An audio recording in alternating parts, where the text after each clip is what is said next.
So let's talk about Gilas Pilipinas kontra Macau Black Bears. Yes, this is a send-off game, so I understand naman na hindi, fully seryoso, hindi 100% ang effort na ipapakita ng Gilas or even Macau for this game since this is a friendly match nga. Pero it's also interesting to point out or notice some symptoms. Kung pagkasasakit, ito yung mga simptomas na mga posible maging problema later on. Kasi what you do in practice, nagre-reflect yan eventually. And we hope naman na hindi mangyari yun. Pero anyway, let's talk about the game. Dito, first half, first quarter, nag-struggle ang Gilas Pilipinas protecting the ball. Kasi ang Macau, coming off the gate, very aggressive defensively and in-extend nila yung defense nila hanggang full court, hanggang back court. So nag-struggle ang Gilas Pilipinas to protect the ball, resulted to multiple turnovers. Kaya nakalamang ang Macau ng malaki early in the first quarter. Dito, another turnover na eventually naging QMB 3-pointer. And again, it's Gilas Pilipinas losing that ball. Kaka-inbound pa lang turnover na agad. Let's go to offense naman. Mabilis lang. They ran a triangle offense dito sa play na to, pero they immediately ditched it for a Brownlee isolation sa mid-post. Go back to basics. Simple lang. Wala nang fancy-fancy na triangle offense. Just go to Brownlee. Isolation. Yes, it's still technically part of the triangle offense, pero this is more of Justin Brownlee just doing his thing. Ang detail dito is Japet Aguilar nag-dive siya papunta sa gitna to remove the help, to occupy the helper. Kasi if static lang si Japet dito, his man would have double teamed Justin Brownlee and mahirapan na si Brownlee to either shoot or pass out. So the fact na si Japet nag-dive siya sa gitna, that occupied his defender for a split second. Enough na yon for Brownlee to create his move. And going back to defense, effort talaga tsaka defense na naging problema ng Gilas ng first half. It was too easy. Dito sa play na to specifically, libreng blow by para sa Macau tapos walang kahit na anong presence of, help defense from Japet Aguilar. And can I just say, yung starters ng Gilas naglaro for 7 minutes straight nung first quarter. Si Brownlee played 12, umabot hanggang second quarter. So it's interesting lang to note and pansinin yung substitution patterns na familiar tayo kung saan natin nakikita and kung saan to nag-backfire na hindi Gilas of course. G din pero ayokong banggitin. Anyway, dito sa play na to, it's a spread ball screen para kay Justin Brownlee. Of course it worked kasi spread offense and early offense. Dito, lazy defense galing sa point of attack defender. Nag-went over kasi siya sa unang high ball screen. Dapat mag-go under ka doon and then sa susunod you will go over. Then tsaka naman siya nag-go under no sa pangalawa. So baliktad. To salvage his mistake, he was expecting a switch pero walang dumating. So ang nangyari is wide open Justin Brownlee 3-pointers sa play na to.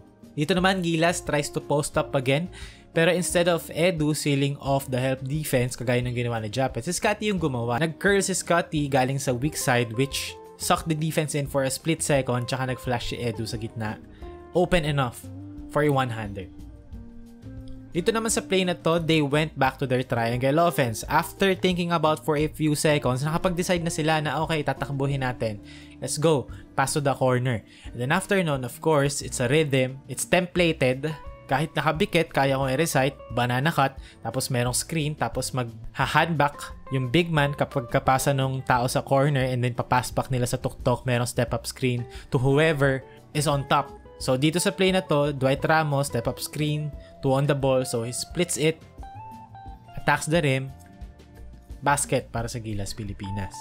So first half, the score was 46-63. Ang laki ng lamang ng Macau. 33 points ang Macau ng first quarter, 13 ng second. So it was really their defense that was lacking. Pero it's also important to note na 11 turnovers ang Gilas ng first half. So a lot to polish in my opinion.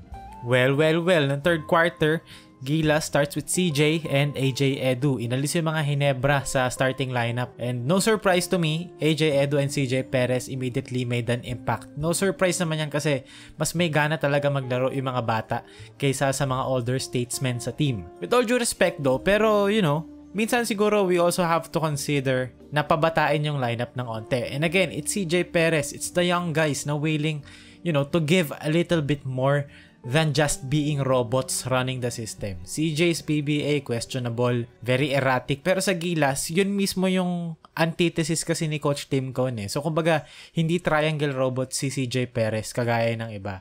That's why CJ, yes, may moment siya na para siyang sugal. Hindi mo alam kung anong CJ makukuha mo. Pero sa konteksto ng Gilas, it's nice to have a player na hindi robot lang at susundin lang kung ano yung tinuro. Kanina, AJ Edu nakatambay sa dunker. Dito naman, Justin Brownlee post-up. Entry pa sa kanya, si Obasa out of position. So, kumat si AJ Edu and 1. And it's AJ Edu once again. Gilas running the break. Takbuhan. And Justin Brownlee, another extra pass to Edu kasi 3v1 sa fast break.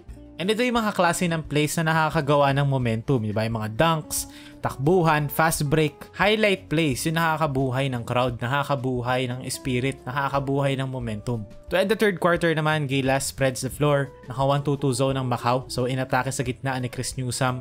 And ang laging weakest spot ng 1-2-2 zone ay ang corners. Long closeout galing kay QMB, galing sa scramble pero Scotty was too open. 2-point game papasok ng fourth quarter. Pagdating ng fourth quarter, it's another Chris Newsome drive, paint touch, kick out sa corner for a wide open Justin Brownlee 3-pointer na nagsimula ng run ng Gilas nung fourth. Continuing the momentum dito, half court set naman. This time, nag-triangle na ulit sila. Pero they set a post split for Justin Brownlee. Poste kay Edu, may saddle na double screen for Justin Brownlee galing sa weak side, wide open Justin Brownlee. Sa play naman na to, si Scotty naman yung nasa poste and then inatake niya yung gitna. The defense collapses kasi Scotty is a bigger guard compared to, you know, the usual. Another Justin Brownlee 3-pointer. And nagpapatuloy na yung momentum ng Gilas Pilipinas. Dito, they get the stop. Takbuhan. Secondary break. AJ Edu sa trail. Kevin Kiambao nag-cut behind the defense.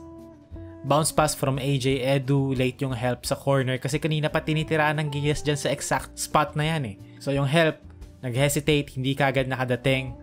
Kevin Kiambao, 2 points.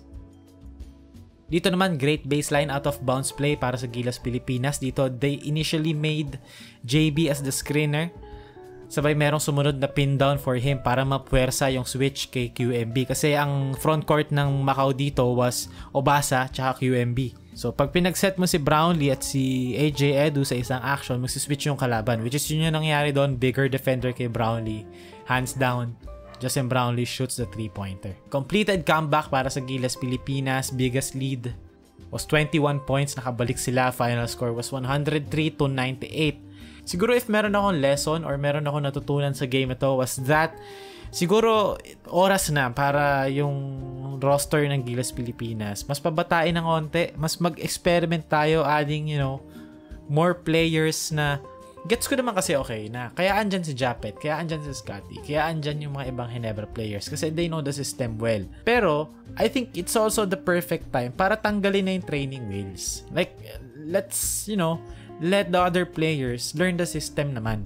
Parang tapos na yung pagtuturo phase. Tapos na yung installation phase. We have to build upon that na. Kumbaga sa pagbubuo ng bahay, nakapagbuhos na ako ng foundation. Kailangan ko na maglagay ng mga metal tsaka ng mga poste para maitayo na yung bahay. Kailangan ko na maglagay ng pader. Kailangan ko na maglagay ng ganito, ng ganyan. So kumbaga, I think it's also time to integrate players like Kevin Kiambao, AJ Edu, Carl Tamayo. Siguro look for other options sa ibang spots sa roster na to, pero it was also nice seeing AJ Edu, Kevin Kiambao, to some extent even Dwight Ramos, kahit na, you know, regular na siya dyan, diba? Contribute kasi yun yung gusto nating makita.